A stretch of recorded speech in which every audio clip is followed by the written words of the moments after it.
Good morning बच्चों। बेटा आज आपको PYQ सीरीज में आपका मॉडर्न फिजिक्स तो ख़त्म हो चुका है। अब आपको मैं स्टार्ट कर रहा हूँ ऑप्टिक्स।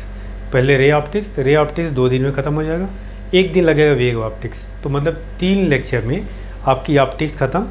ऑप्टिक्स पूरी हो गई आपकी, मॉडर्न फिजिक्स पूरा हो गया। मतलब क्लास 12th का 50% कम्प्लीट। क्लास 11th का मैंने पूरा आपका फर्स्ट पार्ट NCERT करा दी, 50% वो कम्प्लीट हो गया। अब उसके बाद जब ये रे ऑप्टिक्स ख़त्म हो जाएगा और वेव ऑप्टिक्स, तब हम लोग इलेक्ट्रोस्टैटिक्स से स्टार्ट करेंगे और कोशिश करते हैं जल्दी से जल्दी ये ख़त्म हो। ठीक है बेटा। तो इस समय सिर्फ 2 ही सीरीज चलेगी। एक तो लक्ष्य सीरीज जिसमें आपको बहुत ही 15 से 20 मिनट का लेक्चर होगा, जिसमें चैप्टर वाइज आपको प्रीवियस ईयर में कितने क्वेश्चंस पूछे गए हैं और किन फॉर्मूलों पे पूछे गए हैं उसकी प्रॉपर एनालिसिस के साथ होगा। और ये जो आपका PYQ सीरीज है, आपको इससे ये आइडिया लगेगा कि लास्ट 15 ईयर में किस टॉपिक पे क्वेश्चन ज़्यादा पूछे गए और हमारे लिए क्या इंपॉर्टेंट है और क्या हमें पढ़ना चाहिए। अदरवाइज आप समझ सकते हैं कि इतने कम टाइम में सब कुछ नहीं पढ़ा जा सकता है और कोई फ़ायदा भी नहीं बेटा।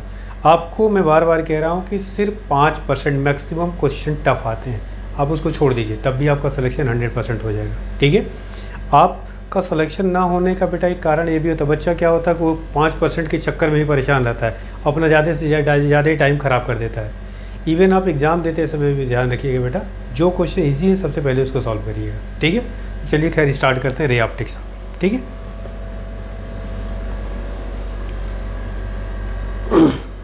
पहला क्वेश्चन है बेटा, a convex lens and a concave lens is having the same focal length are put in contact to form a combination of lens.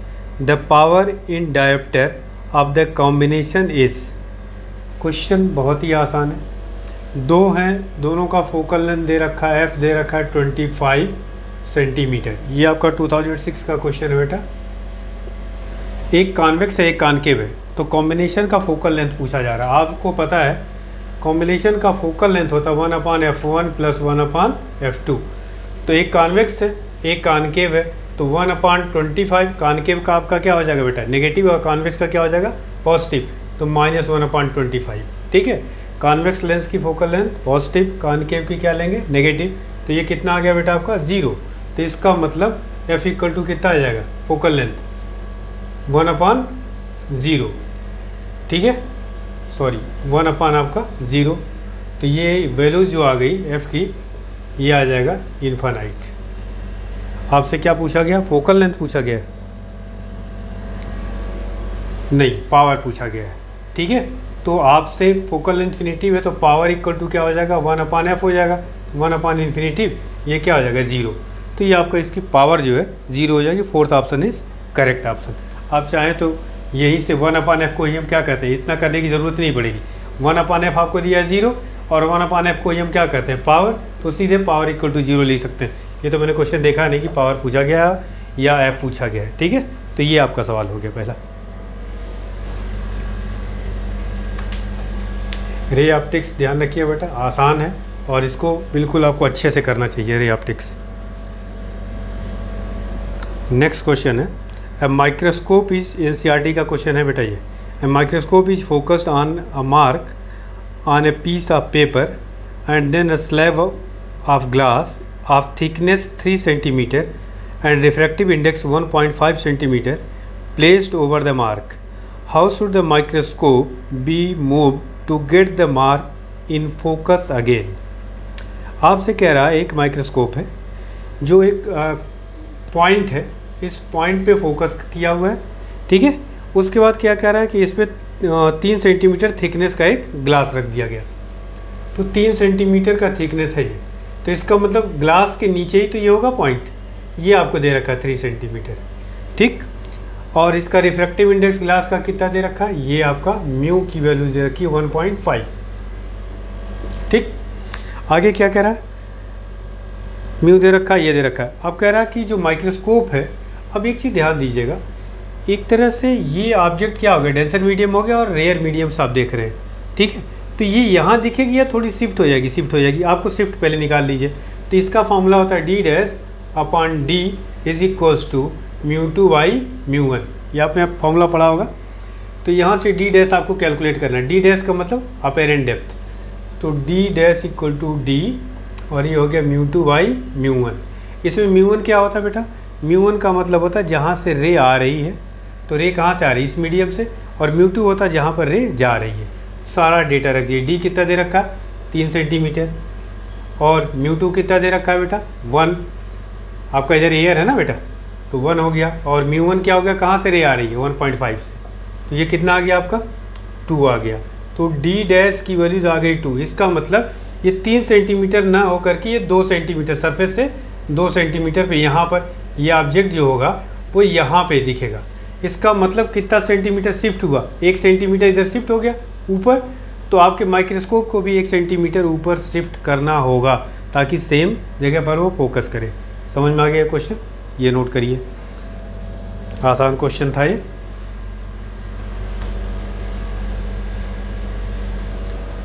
Next question इसमें बेटा, the frequency of light wave in a material is 2 × 10⁻14 hertz and wavelength is 5000 angstrom. The refractive index of material will be, आप होगा बेटा वो लिखा हुआ उस पर, है ना। तो खैर काफ़ी आसान है ये क्वेश्चन। आपको फ्रीक्वेंसी दे रखा है 2 × 10⁻14 हर्ट्ज, लेमडा दे रखा है 5000 एंगस्ट्रॉम। इसका मतलब इसको कर लीजिए आप 5000 × 10⁻−10, तो ये जगह 5 × 10⁻−7 मीटर आ गया। आपसे रिफ्रैक्टिव इंडेक्स पूछा गया है। म्यू इक्वल टू क्या होता है C/V, यहाँ से देखिए सी, V इक्वल टू क्या होता है F × लेमडा। C आपको पता है कितना हो 3 × 10⁸, और फ्रीक्वेंसी आपको दे रखी है 2 × 10⁻14, और लेमडा दे रखा 5 × 10⁻−7। इसको सॉल्व कर लीजिए आप, तो कितना आ जाएगा, ये आ जाएगा 7, ऊपर ये आएगा तो ये हो जाएगा -7, तो ये ऊपर हो जाएगा 30, 30/10 ये आएगा आपका 3। देखिए 3 कोई दिया है क्या ऑप्शन बेटा, हाँ सी ऑप्शन करेक्ट ऑप्शन है, ठीक है।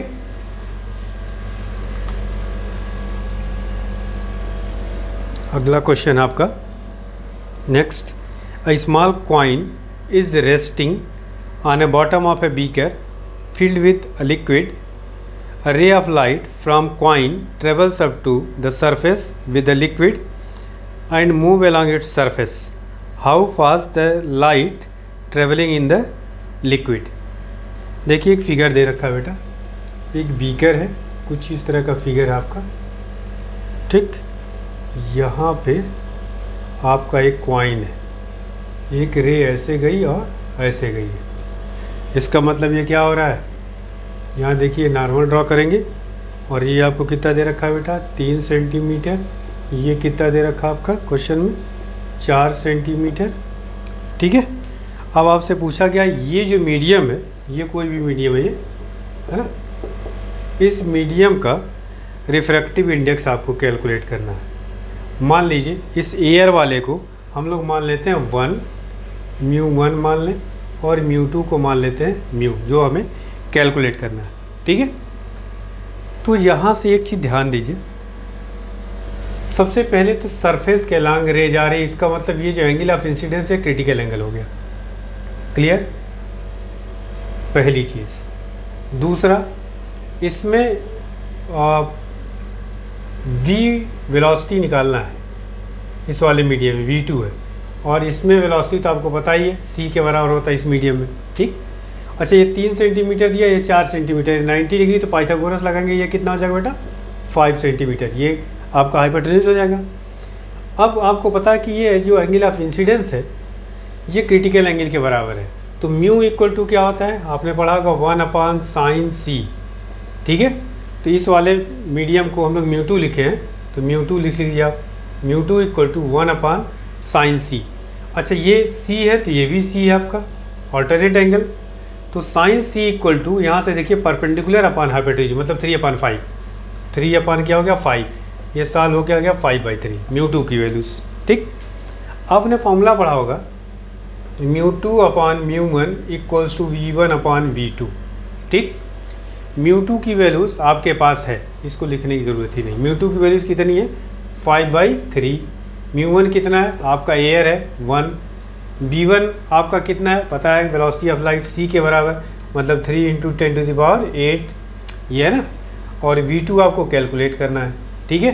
तो ये कितना हो जाएगा आपका V2 इधर आ जाएगा और ये 9/5।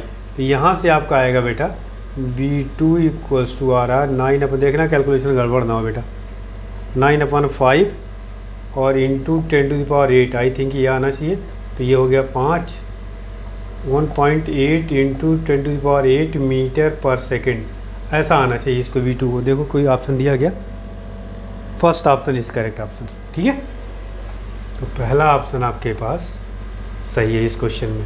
कुछ नहीं करना था, बस इतना ध्यान देना था, इसका रिफ्रैक्टिव इंडेक्स निकाल लीजिए। ये बाहर वाले मीडियम का आपको पता ही है, रिफ्रैक्टिव इंडेक्स एयर है 1 होता है, इसमें वेलोसिटी आपको पता है c, और आपको इसमें वेलोसिटी निकालनी थी, तो कुछ करना ही नहीं, आसान है। अगले क्वेश्चन की तरफ बढ़ते हैं बेटा। Next, two thin lenses of focal length f1 and f2 are in contact and coaxial. The power of the combination is, कुछ नहीं करना बेटा, दो लेंसेज के फोकल लेंथ f1 f2 दे रखे हैं, तो कॉम्बिनेशन का पहले फोकल लेंथ निकाल लीजिए, फिर उसका पावर कैलकुलेट कर लीजिए। देखिए यहाँ 1/f इक्वल टू, अभी आपको बताया था 1/f1 प्लस 1/f2।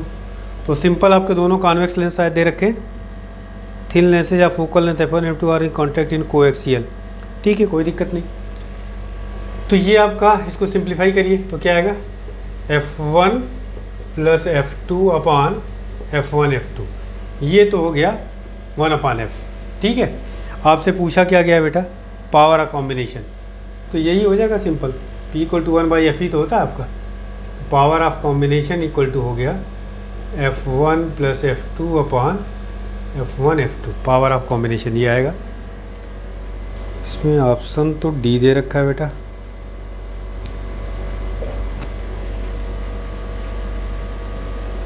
यहाँ से एलसीएम लिया आप लोगों ने, f1 f2 और इधर हो गया आपका f2 प्लस f1, 1/f आ गया।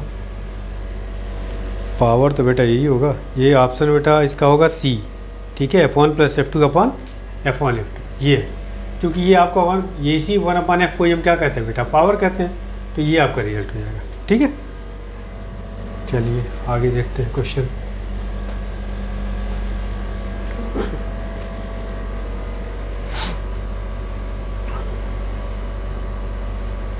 अगला क्वेश्चन है, ये थोड़ा सा समझने लायक क्वेश्चन है बेटा। A boy is trying to start a fire by focusing sunlight on a piece of paper using equiconvex lens of focal length 10 centimetre.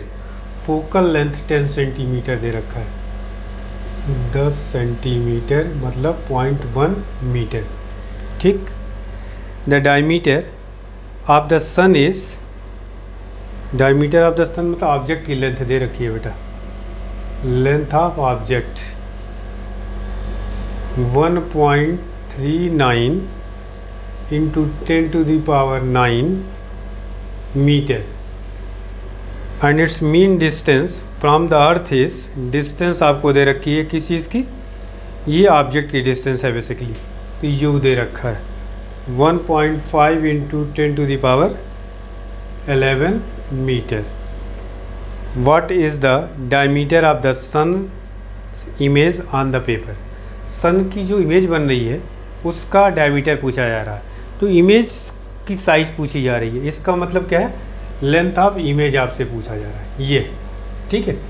अब एक चीज़ ध्यान रखिएगा, जैसे आपने एक्सपेरिमेंट किया होगा, कॉन्वेक्स लेंस लिया, सन के सामने रखते हैं, तो सन कहाँ, इन्फिनिटी पे, तो इसकी इमेज कहाँ बनेगी, फोकस पे, तो इमेज फोकस पे, यही इसकी वी हो जाएगा। बात समझ में आ गई, वी दिया है, एल दिया है, यू दिया है, ठीक है, you V L not, L I आपको कैलकुलेट करना है। तो आपने मैग्नीफिकेशन का फॉर्मूला पढ़ा होगा, M equals to length of image upon length of object equal to V upon U, ठीक है। तो यहाँ से आपको कैलकुलेट क्या करना है, एल आई कैलकुलेट करना है, तो एल आई इक्वल टू क्या आ जाएगा, L O B by U, value सारे पुट कर लीजिए। एल ओ की वैल्यूज़ कितना है बेटा, 1.39 इंटू 10⁹, बी की वैल्यूज़ कितनी है आपका, 0.1 है, ये कोई दिक्कत नहीं, अपान यू कितना दिया 1.5 इंटू 10⁻11, ये तो डेसिमल देखिए यहाँ से रिमूव हो जाएगा, ये खत्म डेसिमल, और ये ऊपर जाएगा तो आपका कितना आ जाएगा, यहाँ से इसको ऊपर ले जाएंगे तो 9 और -11 तो 10⁻⁻2 हो जाएगा। तो 1.39 इंटू 10⁻⁻2 अपॉन 15 बेटा। इसको और सिंप्लीफाई करिए, देखिए तो एल आई इक्वल टू यहाँ पे आप कर लिए 10⁻⁻2 139 कर लीजिए अपॉन 15 इंटू 10⁻⁻4 तो कितनी टाइम्स जाएगा 135 और ये हो जाएगा 40 तो 15 या 45 9.1 के आसपास आ रहा है बेटा ये इतना मीटर। देखो कोई ऑप्शन है क्या इसमें, 9.2 दिया हुआ, हाँ ठीक है 15 2 30 ठीक है बेटा 9.2 आएगा ये, ठीक है। इसको डिवाइड कर लेंगे या रिजल्ट आपका आ जाएगा, ठीक है। तो बस इतना ध्यान रखना, कॉन्वेक्स लेंस की जो फोकल लेंथ दे रखी है वही आपका क्या होगा, चूँकि ऑब्जेक्ट इन्फिनिटी पे है तो इमेज वहीं फोकस पे बनेगी, तो वही आपका वी हो जाएगा। लेंथ ऑफ ऑब्जेक्ट दे रखा है, यू दे रखा और ये आप सिंप्लीफाई कर लेंगे, ठीक है।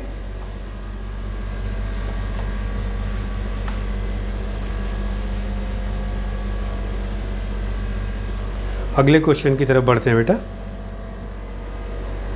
नेक्स्ट क्वेश्चन, ये भी क्रिटिकल एंगल से रिलेटेड लग रहा है। Ray of light travelling in A transparent medium of refractive index mu falls on a surface separating the medium from air at angle of 45 degree, for which of the following value of mu the ray can undergoes total internal reflection, ठीक है। तो इसमें जो है आपका देखिए question ये दे रखा, एक रे है, इधर मान लीजिए आपका एयर है और ये इधर जो मीडियम है यहाँ, ये इसका रिफ्रैक्टिव इंडेक्स आपके क्वेश्चन में म्यू दे रखा है। एक रे कुछ ऐसे इंसिडेंट हो रही है, ठीक है, और ये एंगल कितना दे रखा है 45 डिग्री। कह रहा कि म्यू क्या होना चाहिए कि ये रे TIR शो करे, मतलब सेम TIR का मतलब समझते हैं सेम मीडियम में आ जाए, ठीक है। अच्छा सेम मीडियम में कब आती है, जब ये क्रिटिकल एंगल, ये जो एंगल ऑफ इंसिडेंस है that should must be greater than the critical angle must be greater than the क्या होता, sorry angle of incidence must be greater than the critical angle होना चाहिए। अगर हम इस एंगल ऑफ इंसिडेंस को IC कह लें या I ही कह दें, I इज ग्रेटर देन क्या होना चाहिए C for TIR total internal reflection. बात समझ में आ गई। अब आपको बेसिकली यहाँ पे म्यू की वैल्यूज़ निकालना है कि चार ऑप्शन दे रखे हैं कि क्या होना चाहिए। अगर दोनों साइड का हम साइन ले लें तो sine I is greater than क्या होगा साइन C, या इसको हम लिख सकते हैं sine I is greater than 1/म्यू। या आपको पता है कि म्यू इक्वल टू क्या होता है बेटा 1/साइन C, या यहाँ से आप लिख सकते हैं म्यू इज़ ग्रेटर देन 1/साइन I, ठीक है।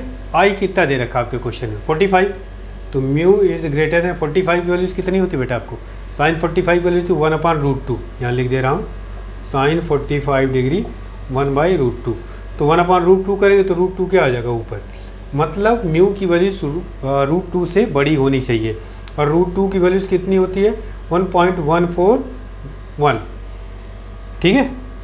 तो इससे ज़्यादा होनी चाहिए। अब ऑप्शन देखिए क्या दिया हुआ है, थर्ड ऑप्शन 1.50, तो option third is correct. Note करिए सवाल।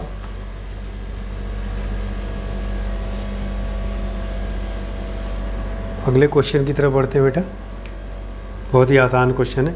विच of the following is not due to TIR total internal reflection, difference between the apparent and real depth of a pond. यही है पहला ऑप्शन करेक्ट है, ठीक है। नेक्स्ट क्वेश्चन है, biconvex lens has radius of curvature of magnitude 20 centimetre, which on the following option describe the best image formed of an object of height 2 cm placed 30 cm from the lens। Biconvex lens है, radius of curvature दोनों equal दे रखा है, मतलब R1 equal to R2 equal to 20 centimetre दे रखा है आपके क्वेश्चन में, ठीक है। Image formed of an object of height, length of object दे रखा है 2 centimetre and place 30 centimetre from the lens. Object कि डिस्टेंस जो दे रखी है u equal to 30 centimetre, biconvex lens है बेटा ये ऐसे, ठीक है। तो आपको पूछा जा रहा है कि इमेज के बारे में कमेंट करना है क्या होगा, मतलब हाइट ऑफ इमेज एक तरह से निकालनी है, कितनी दूरी पे बनेगा, क्या बनेगा, ये सारी चीज़ें कैलकुलेट करना है, ठीक है। देखिए इस क्वेश्चन में सबसे पहले तो आपको पता है कि हाइट ऑफ इमेज निकालने के लिए आपको v/u अगर यूज़ करना है, height of image upon height of object equal to क्या होता है बेटा v/u। तो आपको v पता होना चाहिए कि इमेज कहाँ पे बन रही है, u तो चलिए दिया हुआ आपके क्वेश्चन में, मतलब ये गिवन है, हाइट ऑफ ऑब्जेक्ट ये गिवन है, लेकिन हाइट ऑफ इमेज भी नहीं पता है, ये तो कैलकुलेट करना। खैर तो ये v पता होना चाहिए, v पता होने के लिए पहले आपको फोकल लेंथ पता होना चाहिए। देखिए v आपको तभी निकाल पाएंगे जब आपका लेकिन एक चीज़ इसमें और बेटा, फोकल लेंथ निकालने के लिए आपको म्यू अलग से दिया हुआ नहीं है, अगर नहीं दिया होगा तो म्यू की वैल्यूज़ कितना लेते हैं 1.5, तो ये ध्यान रखिएगा म्यू इक्वल टू 1.5 ये हम लोग वैल्यूज़ लेंगे। समझ में आ गई बात? अगर नहीं दिया हो तो, चूँकि आपके क्वेश्चन में दिया हुआ नहीं है, ठीक है, कहीं पे नहीं है आपके क्वेश्चन में। तो देखिए अब आपके पास सारी चीज़ें समझ में आ गई क्या क्या दिया हुआ है। सबसे पहले तो इसकी फोकल लेंथ निकालिए, 1/f इक्वल टू क्या होता है formula mu minus 1/r1 minus 1/r2। तो 1/f म्यू कितना 1.5 माइनस 1 0.5 का मतलब 1/2 1/r1। r1 की वैल्यूज़ देखिए पॉजिटिव लेंगे कि नेगेटिव, r1 आपका क्या होगा पॉजिटिव होगा तो 20, और ये r2 की साइन क्या हो जाएगा बेटा नेगेटिव, तो ये प्लस हो जाएगा 1/20, तो ये हो जाएगा 2/20 1/10, तो 1/10 का मतलब 1/20, तो f इक्वल टू कितना आ गया 20 सेंटीमीटर। चलिए भाई फोकल लेंथ निकल गया 20 सेंटीमीटर, इसकी फोकल लेंथ आ गई 20 सेंटीमीटर। अब f आपके पास पता है, u पता है, तो v निकल जाएगा कि इमेज कहाँ पे बन रही है। तो देखिए 1/f equals to 1/u plus 1/ क्या होता है बेटा फॉर्मूले में 1/v। तो यहाँ पे इसको ऐसे लिखिए 1/v minus 1/u equal to 1/f। तो यहाँ पे आपको कैलकुलेट करना है v, तो ये हो जाएगा 1/f प्लस 1/u। f कितना आया 20 सेंटीमीटर, चलिए रख लीजिए, और माइनस u कितना दिया है बेटा 30 सेंटीमीटर। चूँकि ऑब्जेक्ट इधर होता है तो ऑब्जेक्ट की डिस्टेंस क्या लेंगे नेगेटिव 1/30। कितना आएगा सॉल्व करने पे एलसीएम कितना जाएगा 60, 3 2 1/60, तो इमेज आ रही है v इक्वल टू कितना आ रहा है 60 सेंटीमीटर। अब आपके पास सारे डेटा आपके पास आ गए। देखिए थोड़ी जगह बनाई जाए, इधर का मिटाया जाए। चलिए v यहाँ लिख दे रहा हूँ पहले 60 सेंटीमीटर, ठीक है। अब यहाँ से ये सब मिटा देता हूँ, इसकी ज़रूरत नहीं। ये एक ऐसा क्वेश्चन जिसमें सारे फॉर्मूले यूज़ हो रहे हैं। अब आप इस फॉर्मूले में लास्ट रख लीजिए, height of image equal to क्या आ जाएगा HO और v/u। HO की वैल्यूज़ कितनी है बेटा आपके पास, कहाँ गया, हाइट ऑफ ऑब्जेक्ट ये है 2 सेंटीमीटर, और v कितना है आपका 60, u कितना दिया हुआ है बेटा, कहाँ गया 30, तो u आपका नेगेटिव हो जाएगा -30, तो कितना आ गया -4 सेंटीमीटर। अब नेगेटिव आने का मतलब क्या होगा इन्वर्टेड होगा, ठीक है। तो ये ध्यान रखिएगा। अब इसमें ऑप्शन देखा जाए क्या क्या दिया है, रियल, इन्वर्टेड और हाइट कितनी हो जाएगी 4 सेंटीमीटर, ठीक है। तो ये आपका real, inverted and height of the image is 4 centimetre. ये क्वेश्चन ऐसा था बेटा जिसमें सारे फॉर्मूले लेंस वाले यूज़ हो गए, लगभग मैग्नीफिकेशन हो गया, और 1/v minus 1/u equal to 1/f use हो गया, 1/f equal to mu minus 1/r1 minus 1/r2 use हो गया, ठीक है। अगला क्वेश्चन देखते हैं, प्रिज्म से है, a thin prism of angle 15 degree made of glass of refractive index μ1 equal to 1.5 is combined with another prism of glass of refractive index μ2 equal to 1.75. The combination of the prism produces dispersion without deviation. The angle of second prism is without deviation का मतलब deviation zero होना चाहिए, ठीक है। तो deviation दोनों से prism से Δ1 प्लस Δ2 इक्वल टू क्या होगा 0, और आपने थिन प्रिज्म से डेविएशन का फॉर्मूला पढ़ा होगा μ-1 डेल्टा इक्वल टू μ-1 इंटू ए। तो पहले प्रिज्म की अगर हम बात करें तो क्या हो जाएगा μ-1, इसका रिफ्रैक्टिव इंडेक्स सबके अलग अलग हैं, तो μ1 कर लीजिए इसको into A1 plus μ2-1 into A2 is equal to 0। आपको A2 कैलकुलेट करना है। A2 इक्वल टू हो जाएगा μ1-1 into A1 minus sine upon μ2-1। Solve कर लीजिए, ये वैल्यूज़ कितनी आएगी कुल? सारा डेटा देखिए, μ1 कितना दे रखा है 1.5, तो 1.5 माइनस 1 आपका हो जाएगा, तो कितना आ जाएगा 0.5। और A1 कितना दे रखा है आपके क्वेश्चन में? एंगल 15 डिग्री, ठीक है। और आपका μ2 कितना दे रखा 1.75, माइनस 1 कर लीजिए, तो ये कितना आ जाएगा? यहाँ से आपका आ जाएगा 1.75 माइनस 1, तो 0.75 आपका आ जाएगा, ठीक है। तो ये सॉल्व करेंगे तो ये वैल्यूज आ जाएगी 1/2 और यहाँ हो गया 15 और इसके ही वैल्यूज लिख सकते हैं 3/4, तो 4 ऊपर जाएगा 4/6 इंटू 15, तो ये हो जाएगा 3 2 6 15 20 10 आ रहा क्या बेटा? कोई ऑप्शन? ठीक है, 10 डिग्री आपको हो जाएगा। समझ में आ गई बात? तो ये आपका, अच्छा नेगेटिव साइन को लेके चक्कर में मत पड़िएगा। नेगेटिव साइन ये इंडिकेट करता है कि दोनों प्रिज्म अपोजिट तरीके से जुड़ेंगे। जैसे आपने पढ़ा होगा इस टॉपिक को, तो एक प्रिज्म अगर ऐसे होता है ना, तो दूसरा प्रिज्म ऐसे जुड़ता है बेटा। इसका वर्टेक्स ऐसे होता है, तो नेगेटिव साइन ये इंडिकेट करता है। चूँकि हमें न्यूमेरिकल वैल्यूज निकालनी थी तो ये हमने कैलकुलेट कर लिया, ठीक है।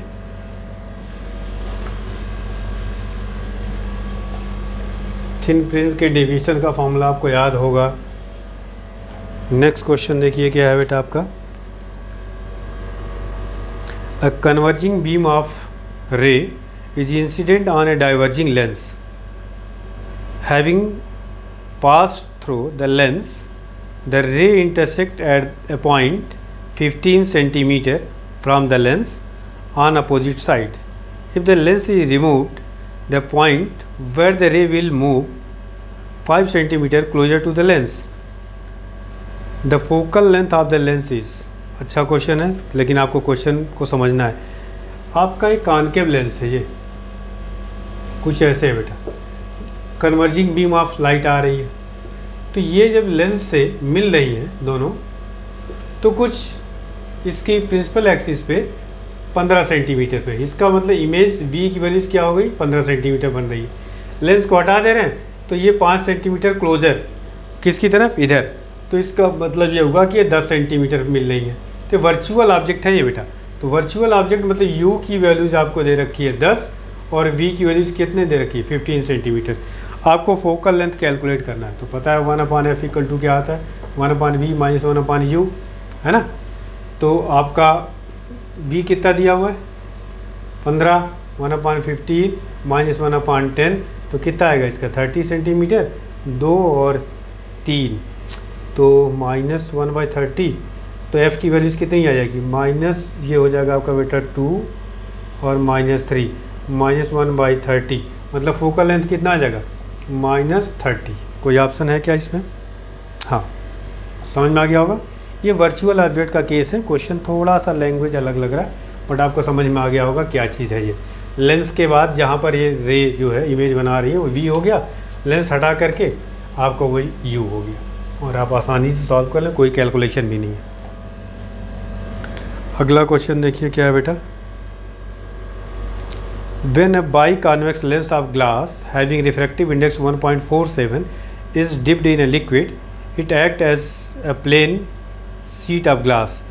This implies that the liquid must have the refractive index. आपको पता है 3 केसेज होते हैं जब किसी लेंस को किसी लिक्विड में डालते हैं, तो अगर लिक्विड का और लेंस का जो रिफ्रैक्टिव इंडेक्स है वो इक्वल है, तो यही केस होता है जो आपके क्वेश्चन में दिया हुआ है, ठीक है। वह प्लेन प्लेट की तरह, प्लेन शीट की तरह बिहेव करता है। लेकिन अगर लिक्विड का रिफ्रैक्टिव इंडेक्स ज़्यादा है और लेंस का कम है, तो लेंस का नेचर बदल जाता है, मतलब कॉन्वेक्स कॉनकेव की तरह बिहेव करने लगेगा। और लिक्विड का अगर रिफ्रैक्टिव इंडेक्स कम है और लेंस का ज़्यादा है, तो उसका फोकल लेंथ बढ़ा देता है। तो 3 सिचुएशन होती है, तीनों आपको पता होना चाहिए। अगला क्वेश्चन है बेटा, ray of light is incident at an angle of incidence I on one face of a prism of angle A assumed to be small and emerges normally from the opposite face. If the refractive index of the prism is mu, the angle of incidence I is nearly equal to. Prism आपको thin prism दे रखा है, मतलब angle A small है, मतलब आप approximation use कर सकते हैं, ठीक है। और जो सेकेंड फेस है उस पर नॉर्मली निकल रही है, इसका मतलब एंगल ऑफ इमरजेंस ई जो होगा वो कितना होगा, 0। तो ई की वैल्यूज कितना दे रखा है, 0। आपको पता है since R1 plus R2 equal to क्या होता है, ये ध्यान रखिएगा, प्रिज्म ऐसे होता है बेटा, और ये रे आपकी आती है, ये नॉर्मल होता है, ये यहाँ गई फिर यहाँ गई, और ये कुछ इस तरह से, ये E होता है, ये आपका R2 होता है, ये R1 होता है, ये A होता है, और ये आपका क्या होता है I। तो जब नॉर्मली इंसिडेंट हो तो E की वैल्यूज कितनी हो गई, 0। तो R1 plus R2 equal to क्या होता है आपका, A होता है ना। तो यहाँ से ई की वैल्यू जब आपका दे रखा है 0 इस केस में, तो नॉर्मली इंसिडेंट हो रही है, सॉरी इमरजेंट हो रही है इसमें, opposite face there it emerges normally. तो यहाँ R2 भी क्या होगा बेटा आपका 0 हो जाएगा, क्योंकि नॉर्मल जब इंसिडेंट होता है तो रे बिना डेविएट किए हुए निकल जाती है, ठीक है। तो इसका मतलब R2 की वैल्यूज़ क्या होगी यहाँ से 0, और R1 plus R2 equal to A होता है, तो R1 की वैल्यूज़ कितनी हो जाएगी यहाँ से A, ठीक है। R1 की वैल्यूज़ A के इक्वल हो गई इस वाले की। अब यहाँ पे आपको बेसिकली इसमें निकालना है एंगल ऑफ इंसिडेंस, यहाँ पे स्नेल्स लॉ लगा दीजिए। तो 1 into sine I equal to mu into sine R1। तो साइन R1 की वैल्यूज़ कितनी हो जाएगी A, तो आपको म्यू कैलकुलेट करना है, ठीक है।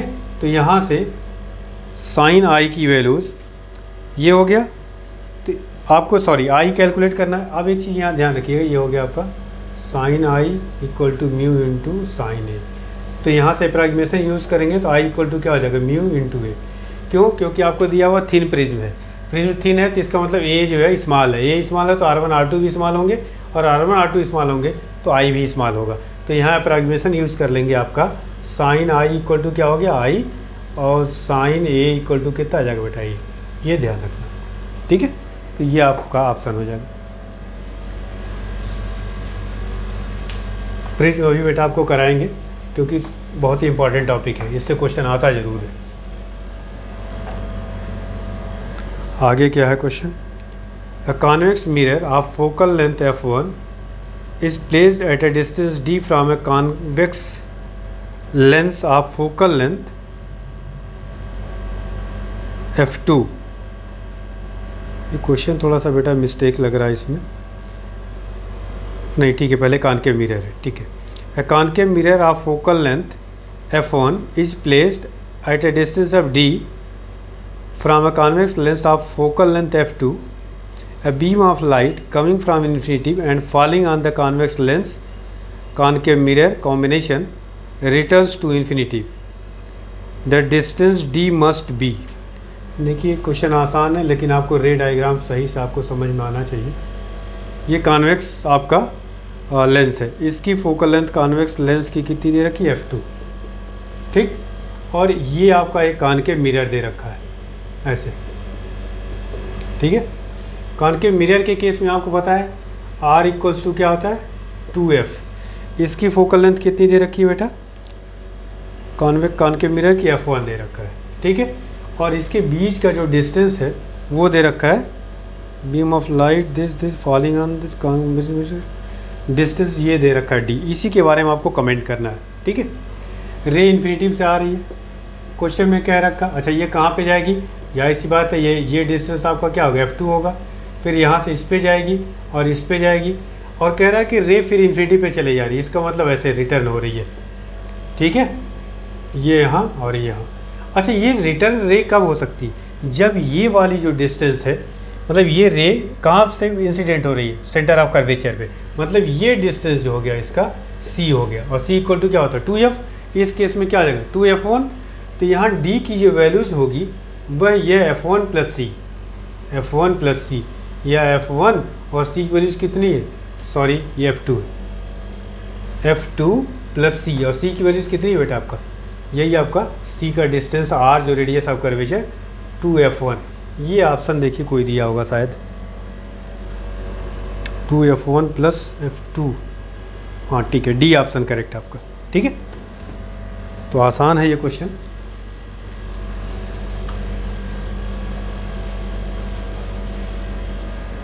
आगे बढ़ते हैं बेटा, next question. The magnifying power of A telescope is 9 when it is adjusted for parallel rays. The distance between the objective and eyepiece is 20 centimeter. The focal length of lenses are, बहुत ही आसान है बेटा।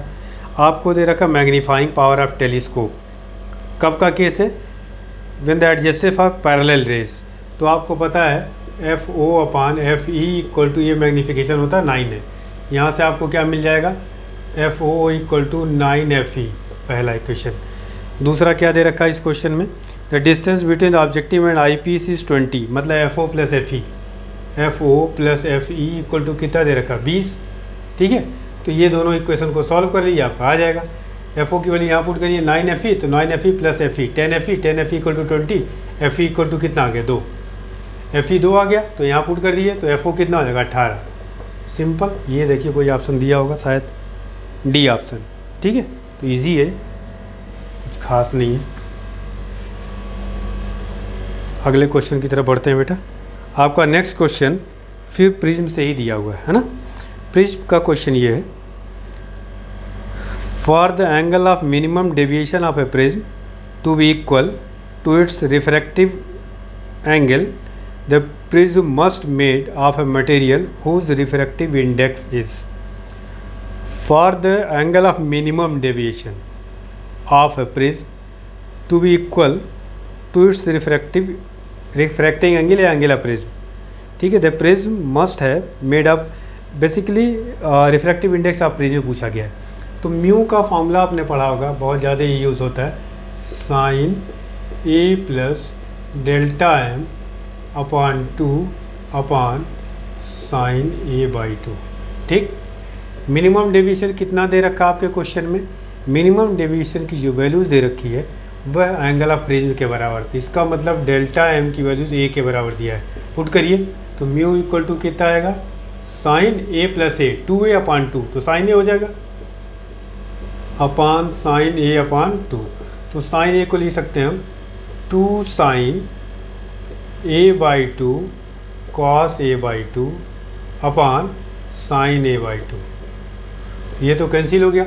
ये formula है बेटा trigonometry का, sine A equal to 2 sine A/2 cos A/2, ये याद रखना आपको।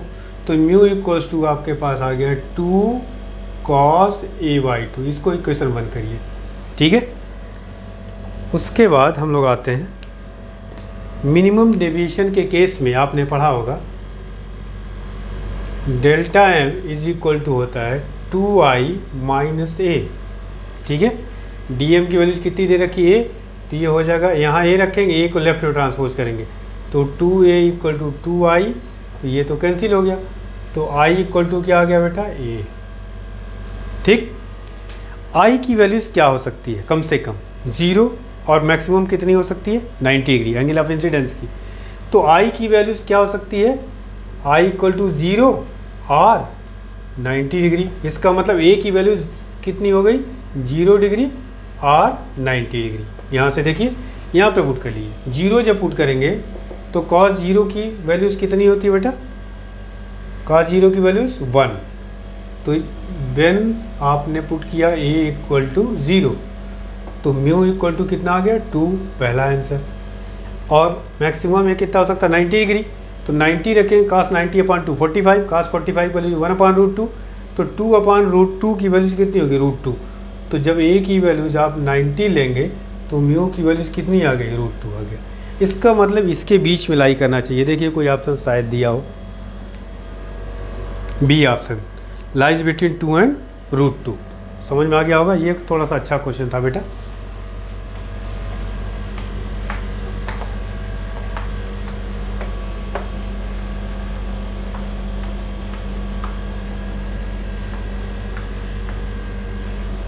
चलिए नेक्स्ट क्वेश्चन की तरफ बढ़ते हैं। क्या है?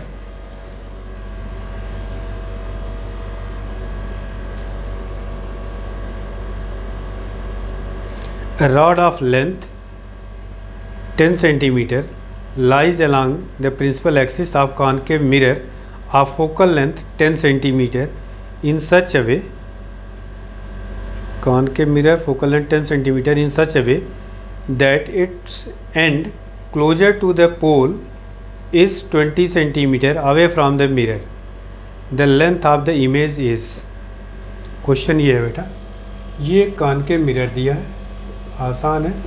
इसकी फोकल लेंथ दे रखी है, फोकल लेंथ 10 सेंटीमीटर दे रखा है ना, फोकल लेंथ 10 सेंटीमीटर और 20 सेंटीमीटर पर एक रॉड दे रखा है, ऐसे समझिए रॉड है ये, और इसकी लेंथ है 10 सेंटीमीटर। इसकी जब इमेज बनेगी तो आपसे पूछा जा रहा है कि इस क्वेश्चन में लेंथ ऑफ द इमेज, ठीक है। तो लेंथ ऑफ द इमेज के लिए आपको सबसे पहले तो ये डिस्टेंस कितना दिया हुआ, 20 सेंटीमीटर दे रखा है। करना क्या है, पहले इस एंड को एक पॉइंट ऑब्जेक्ट मान लीजिए, इस एंड को दूसरा पॉइंट ऑब्जेक्ट। तो फर्स्ट केस में, केस 1 में U1 की वैल्यू जाएगी माइनस कितना centimetre, 20 centimetre. Focal length F कितना होगा, माइनस 10 सेंटीमीटर, नेगेटिव होगी आपकी, है ना। तो यहाँ से आप पहले V1 निकाल लीजिए। आपको फॉर्मूला पता है 1/f इक्वल टू क्या होता है, 1/v प्लस 1/u। तो यहाँ से 1/v equal to 1/f minus 1/u। तो 1/ कितना हो जाएगा, f की वैल्यूज कितनी है बेटा, 10। तो माइनस और माइनस 1/u, u कितना दिया है 20, ये प्लस हो जाएगा आपका। तो यहाँ से आ जाएगा LCM 20, ये हो जाएगा -2 और +1 -1/20। तो पहले केस में आप कर सकते हैं, इमेज जो बनेगी वह -20 सेंटीमीटर। समझ में आ गया बेटा, आपका ये क्वेश्चन हो गया 20 सेंटीमीटर पे। अब इसके बाद इसमें ऑप्शन B1, ठीक है, ये आपका पहला केस हो गया। मतलब अगर रॉड का इस एंड की बात हम करें तो इसकी इमेज कितने बन रही है, 20 सेंटीमीटर पे। अब सेकेंड केस ले लो, यह A मान लो, इसको B मान लो। B के लिए ये रॉड की लेंथ 10, तो ये टोटल डिस्टेंस कितनी हो गई आपका 20 और 10 30। तो केस 2 में देखो बेटा, केस सेकंड आपका U2 आप कर सकते हैं -30 सेंटीमीटर, फोकल लेंथ वही रहेगा आपका F इक्वल टू -10 सेंटीमीटर। अब आप V2 कैलकुलेट करेंगे तो यह आएगा -15 सेंटीमीटर, इसी फॉर्मूले से फिर, ठीक है। मतलब इस पॉइंट की इमेज बनी कितनी पे, 20 सेंटीमीटर पे, इस पॉइंट की इमेज बनी 15 सेंटीमीटर, तो उनका डिफरेंस कितना होगा, 5 सेंटीमीटर। मतलब इमेज की लेंथ कितनी हो जाएगी, 5 सेंटीमीटर, ठीक है। तो ये इमेज की लेंथ I जो होगा वह V2 माइनस V1 आपका हो जाएगा, इसका मॉड। तो ये आपका 5 सेंटीमीटर आ जाएगा, ठीक है। तो ये आपका ऑप्शन था, ये थोड़ा सा क्वेश्चन अच्छा था।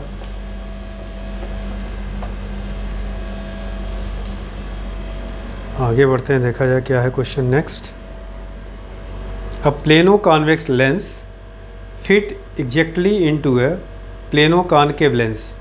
There plane surfaces are parallel to each other if the lenses are made of material of refractive indices μ1 and μ2 होगा बेटा, μ1 लिखा है क्वेश्चन में, and r is the radius of curvature of the curved surface of the lens, then the focal length of the combination is। आपका question इसको समझिए, देखिए क्या दिया हुआ है। एक प्लेनो कॉन्वेक्स है, एक प्लेनो कॉनकेव है, कुछ इस तरह से। ये मान लीजिए प्लेनो कॉनकेव है, ठीक, समझ में आ गया। और एक प्लेनो कॉन्वेक्स है, ये मान लीजिए कुछ ऐसे है, इस तरह से फिट किया गया। प्लेनो कॉनकेव हो गया, कॉन्वेक्स हो गया, ये प्लेनो कॉनकेव ऐसे फिट किया गया है। और इसकी रेडियस ऑफ कर्वेचर दोनों का दे रखा r, एक का μ1 दे रखा है, इसका दे रखा है μ1 और इसका दे रखा है μ2, ठीक है। रेडियस ऑफ कर्वेचर दोनों का दे रखा है सेम। अब आपसे कह रहा है कॉम्बिनेशन का फोकल लेंथ क्या होगा। आपको पता है कॉम्बिनेशन का फोकल लेंथ निकालने का तरीका 1/f1 प्लस 1/f2, मतलब दोनों का अलग अलग पहले निकाल लें और फिर दोनों को क्या कर दें, जोड़ दें। तो पहले की अगर मान ली इसकी फोकल लेंथ को हम f1 ले रहे हैं, इसकी f2 ले रहे हैं, तो देखिए 1/f1 is equals to formula क्या होता है बेटा, म्यू माइनस 1। फॉर्मूला तो वही है ना, lens maker formula 1/f equals to mu minus 1 1/r1 minus 1/r2, ये फॉर्मूला आपका। तो आप इसको कैलकुलेट करिए, म्यू 1 माइनस 1 1/r1, r1 देखिए ये पहला सरफेस है ये, तो इसकी वैल्यूज़ क्या होगी, इन्फिनिटी। रेडियस इसका कर्वेचर क्या होगा, मतलब 0 हो जाएगा ये, तो ये इसका आप यहाँ पुट करेंगे तो ये हो जाएगा इन्फिनिटी माइनस 1/, और ये प्लस हो जाएगा r, क्योंकि r2 क्या आएगा इस वाले सरफेस के लिए नेगेटिव आएगा, तो ये सॉल्व होकर के आ गया म्यू 1 माइनस 1/r। और सेकेंड केस में देखो क्या होगा 1/f2 म्यू 2 माइनस 1, और इस केस की अगर हम बात करें, इस कानके वाले की मैं बात कर रहा हूँ ये, तो r1 आपका क्या हो जाएगा लेफ्ट में, तो नेगेटिव माइनस 1/r, और इसका तो 0 हो जाएगा, तो ये इन्फिनिटी हो जाएगा माइनस 1/∞, ये 0 हो गया, तो ये आ गया mu 2 minus 1/r negative sine. इन दोनों को जोड़िए जरा यहाँ रख करके, देखिए क्या आंसर आएगा। ये आपका देखिए इन दोनों को ऐड करना, तो म्यू दिस और प्लस दिस, तो आपका आ जाएगा देखिए म्यू माइनस 1 और माइनस म्यू 2 प्लस 1/r, ये आपका कैंसिल हो जाएगा, यहाँ से आएगा mu 1 minus mu 2/r 1/f equal to, ठीक है। तो फोकल लेंथ शायद पूछा गया है, तो r/, ये हो जाएगा म्यू 1 माइनस म्यू 2। ये शायद कोई ऑप्शन देखो बेटा होगा, सी ऑप्शन करेक्ट है आपका, ठीक है। Third option is the correct option. 2-3 question और करा दो बेटा, क्योंकि 2 लेक्चर लगेगा कम से कम, ऑप्टिक्स से क्वेश्चंस काफ़ी आते हैं, बाकी 2 लेक्चर में ये कंप्लीट हो जाए। अगला क्वेश्चन है इसमें, for a normal I the cornea of I provide a converging power of 40 dioptre and the least converging power of the eye lens behind the cornea is 20 diopter. Using this information, the distance between the retina and cornea eye lens can be estimated to be. देखो आपको आई के बारे में शायद थोड़ा idea होगा, bio वाले हैं, आपको ज़्यादा आइडिया होगा बेटा, है ना। हम लोगों को उतनी जानकारी नहीं होगी जितना आपको पता है, तो ये ध्यान रखें। बट ये रफ आइडिया, ये यहाँ पीछे क्या होता है बेटा, रेटिना होता है, यहाँ फ्रंट में क्या होता है, यहाँ इस जगह कार्निया कुछ इस शेप में होता है बेटा, ये कार्निया, यहाँ लेंस होता है, ठीक है, एल। तो कार्निया और रेटिना के बीच की जो डिस्टेंस होती है, या ये distance focal length of cornea plus lens का होता है, ठीक है। तो आप कर सकते हैं focal length of cornea plus lens is equal to होना चाहिए distance between cornea and retina, इसके बीच की डिस्टेंस। तो फोकल लेंथ इस दोनों का निकालने के लिए क्या करें, दोनों का पावर दे रखा है, तो पावर कॉर्निया प्लस रेटिना का क्या हो जाएगा, आपका कितना दे रखा है 40 और प्लस कितना दे रखा है 20, तो ये हो गया 60 डायोप्टर, ठीक है। पावर तो आपको दे रखा है, तो फोकल लेंथ कितना हो जाएगा 1/p, तो 1/60 हो जाएगा, ये मीटर में होता है, तो इसको आप चेंज कर लिए 100/60, ये कैंसिल हो जाएगा 5/3 फोकल लेंथ, मतलब 1.67 ये फोकल लेंथ हो जाएगा, ठीक है, इन दोनों का। और यही focal length distance between the cornea और रेटिना के बराबर, तो ये आपका 1.67 is the correct option, C option होगा, ठीक है।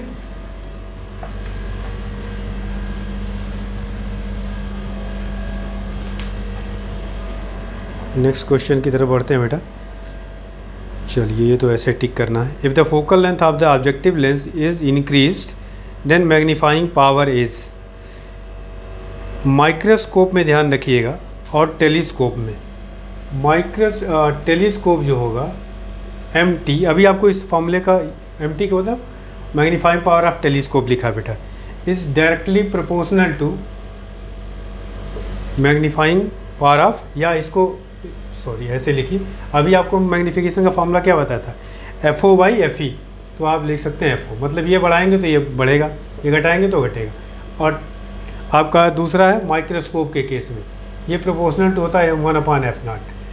तो आपका फोर्थ ऑप्शन सही होगा। माइक्रोस्कोप के केस में क्या होगा, डिक्रीज करेगा। टेलीस्कोप के केस में क्या होगा, इंक्रीज करेगा। ठीक है, लास्ट क्वेश्चन इसमें एक और कर लेते हैं बेटा। लो मार्कर भी गिर गया। चलिए लास्ट एक क्वेश्चन और करते हैं। The angle of prism is a one of its refracting surface is silvered. Light रे falling eight angle of incidence 2a on the first surface return back through the same path after suffering reflection at the silvered surface. The refractive index mu of the prism is, देखिए prism कुछ ऐसे दे रखा है बेटा, ये silvered है, इधर रे आई नॉर्मल यहाँ गई और सेम पाथ से फिर रिटर्न हो गई। ठीक है, तो इस केस में एंगल ऑफ इमर्जेंट कितना 0, तो R2 कितना 0, तो R1 कितना हो जाएगा बेटा एंगल ऑफ प्रिज्म के इक्वल। ये शायद दे रखा है आपके क्वेश्चन में, R1 A दे रखा है। ठीक है, अब आप सीधे सीधे इस नेशनलाइज सरफेस पे लगा लीजिए। ये तो आपका होता है I। आपके क्वेश्चन में क्या पूछा गया, म्यू पूछा गया। अभी आपको ने ऐसा क्वेश्चन किया है 1 × sin I is equals to mu into sine, ये क्या होता है R1 की वैल्यू कितनी दे रखी है A। ठीक है, तो म्यू इक्वल टू कितना आ जाएगा इस केस में, ऑप्शन भी देख लेते हैं। आई की वैल्यूज कितनी दे रखी है बेटा आपके क्वेश्चन में, आई एंगल ऑफ इंसिडेंस दे रखा 2a, इसको चेंज कर लो sine 2a equal to mu into sine A. Sine 2a का फॉर्मूला यूज़ करिए 2 sin a cos a equal to mu sine A. Sine A तो आपका कैंसिल हो गया, तो म्यू इक्वल टू क्या हो जाएगा 2 cos a। ठीक है, ये ऑप्शन शायद देखिए दिया होगा, तो ये ऑप्शन है सेकेंड ऑप्शन। ठीक, तो ये आपके क्वेश्चन आधे क्वेश्चन लगभग रे ऑप्टिक्स के ख़त्म हो गए। अगले लेक्चर में बेटा इसको कंप्लीट किया जाएगा, है ना। कोशिश करिए बेटा इसको अच्छे से रिवाइज कर लिए, क्योंकि रे ऑप्टिक्स बहुत इंपॉर्टेंट है। और इससे रिलेटेड जैसे प्रिज्म के बारे में अलग से मैं शार्ट आपका वीडियो बनाऊंगा, और लेंस पे या जितने भी फॉर्मूले यूज़ हो रहे हैं वो सब पे बनाऊंगा। ठीक है, थैंक यू।